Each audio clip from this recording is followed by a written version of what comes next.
Hey, Shalom. Double honors to the apostles of GMS. Honest you brothers that be pushing this truth and sincerity throughout the four corners of the earth. It's going to be a quick financial update on what's going on out there within the Chinese markets and the global financial market as a whole. And you can see from the article title, it says Chinese exports plunged 11.2% as economic activity continues to collapse all over collapse all over the planet. All right, so pretty much what you got is, and you've been hearing about this situation for the longest, man. How the Chinese markets are stagnating because they're exporting less because there's less demand, man. You got less of these countries demanding stuff because what?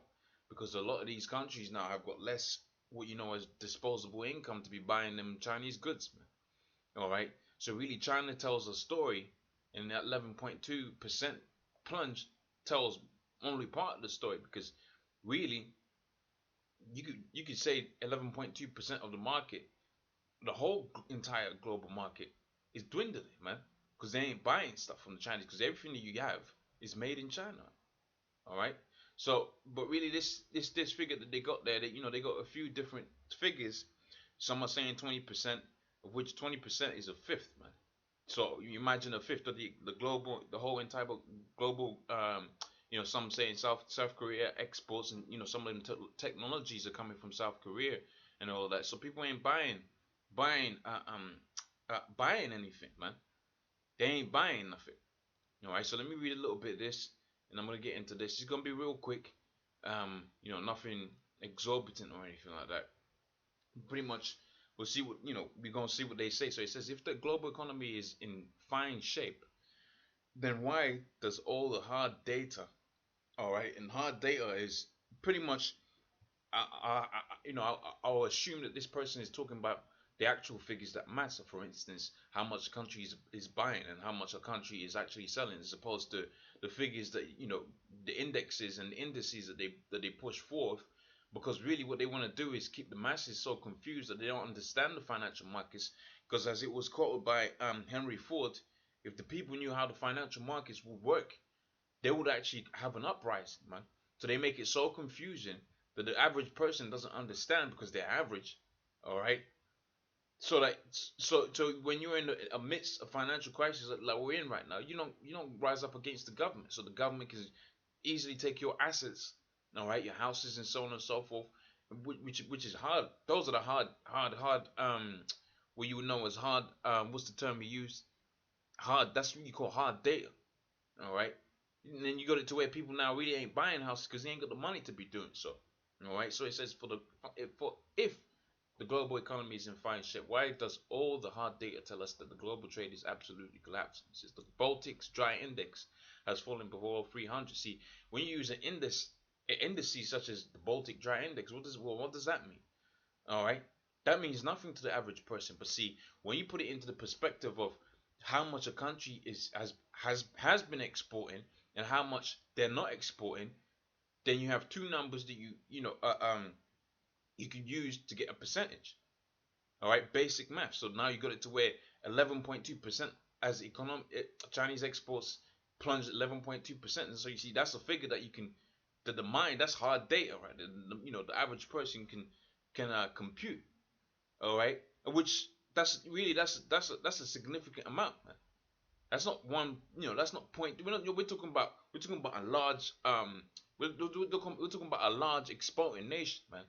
All right, most of the stuff that you have out there, like I mentioned before, is made out there in China. You got it to where you got 11.2% drop, man. That's a major cause for concern, man. All right.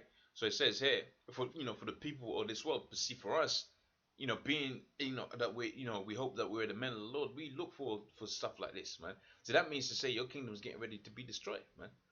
All right. So it says for the first time ever, the export numbers are way down for almost every major exporting nation. So they're not just saying this for China, man. They're saying for all major exporting nations, people ain't buying their goods, man.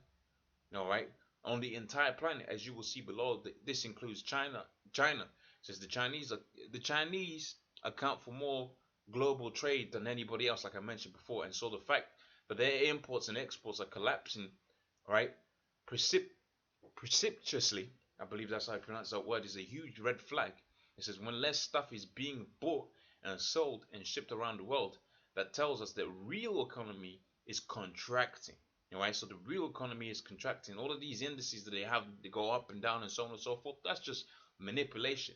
All right, so they've used China as the example of showing you, hey man, you know this is a sinking ship, man. All right, it says the Chinese you carry on with the next paragraph. It says one less. I was on the other one. It says that a tremendous efforts are being made to try and prop up the financial markets all over the globe now. All right, which you get into your quantitative easing and your next to 0% loans and so on and so forth. But see, all that's gonna do is inflate the bubble even more. So when the bubble bursts, hey, it's gonna be amazing, man. All right, and it says, but in the end, those efforts are going to prove to be rather futile, since the global economy is clearly plunging into a recession, and at this time it is becoming exceedingly difficult for even the most optimistic even the most optimistic economic analysts to deny this reality. Okay, so I ain't gonna read much more. That's pretty much tells the story. You can read the rest for yourself. Let me touch on this article. And call it a day after that. So it says the financial crisis 2016 high yield debt um tells us that just about everything is about to collapse. All right. It says, did you know that there are more than 1.8 trillion dollars worth of junk bonds outstanding in the United States alone? It says with interest rates at record lows all over the world in recent years, investors that were starving for a decent return poured hundreds of billions of dollars into high yield debt, also known as junk bonds. This created a giant bubble, all right. But at first everything seemed to be going fine. It says defaults were very low, all right, and most investors were seeing a nice return. But then the price of oil started crashing, and the global economy began to slow down significantly. So part of the reason why the Americans out there, really one of the main reasons they're trying to have the oil prices so low, along with them Saudi nations, because they're all in allegiance. They're trying to have it to where they're pretty much trying to bleed the Russians dry, man, because Russia is is a significant sees a significant of his profits coming from oil trade. All right, but in also doing that, they're having it to where the economy is slowing down significantly. It says energy company debts makes up somewhere between 15 and 20% of junk bonds of the junk bond market, and credit rating downgrades of sectors are coming fast and furious. So you had American going from triple to double and all of that, man. All right. Um, it says, but it isn't just the energy industry that is seeing a massive wave of defaults, debt restructuring, and bankruptcy filing. Just like with subprime mortgages in 2008. Remember when you had the 2008 crashes?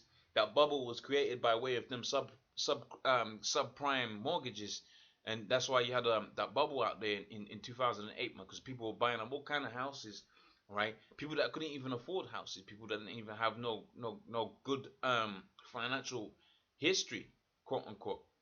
All right, that's why you had that what they call them subprime mortgages in 2008, and says investors are starting to wake up and realize that the paper that they are holding is not worth a whole lot. All right, and you had it to where China also was trying to take up all of them dollars that they had and cut their losses of them dollars, man. All right, it says so now investors are rushing for the exit, and we are seeing to see a panic on a level that we have not witnessed since the last financial crisis. All right, so you're seeing it there, man. The numbers don't lie for themselves.